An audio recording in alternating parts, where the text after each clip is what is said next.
உங்க வாழ்க்கை இப்படித்தான் இருக்கணும்னு யார் முடிவு பண்ணாங்க தெரியுமா? நீங்க தான். ரவி அவன் வாழ்க்கையில எதுவும் சரியா போகல. தோல்வி, அவமானம், பயம். அவன் மனசுக்குள்ள தினமும் ஓடுற ஒரே வார்த்தை, நான் யூஸ்லெஸ், என்னால முடியாது. ஒரு நாள் அவன் ரோட்ல உட்காந்து அழுதுகிட்டு இருந்தான். ஒரு வயதான முதியவர் அவனை பார்த்து வந்தாங்க. அந்த முதியவர் அவனிடம் ஏன் அழுகிறன்னு கேட்குறாரு. அதுக்கு அவன் அவனோட கதையை ஃபுல்லாக சொல்கிறான். அதுக்கு அந்த முதியவர், உனக்கு எதிரி வெளியே இல்லை, உன் மனசுக்குள்ள தான் இருக்கு. ரவி கேட்குறான், அப்போ நான் என்ன பண்ணணும் இதை மாற்ற? அப்போ அந்த முதியவர் ஒரு விஷயம் சொல்கிறார்.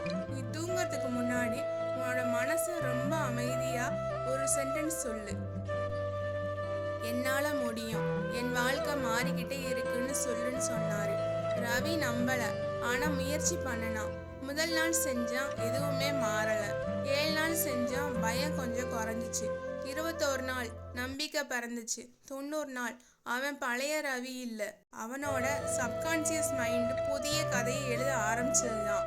அவன் வாழ்க்கை மாறினதுக்கு காரணம் லக் இல்லை, மணி இல்லை, அவனோட மனசை அவன் நம்ப ஆரம்பிச்சதுதான்.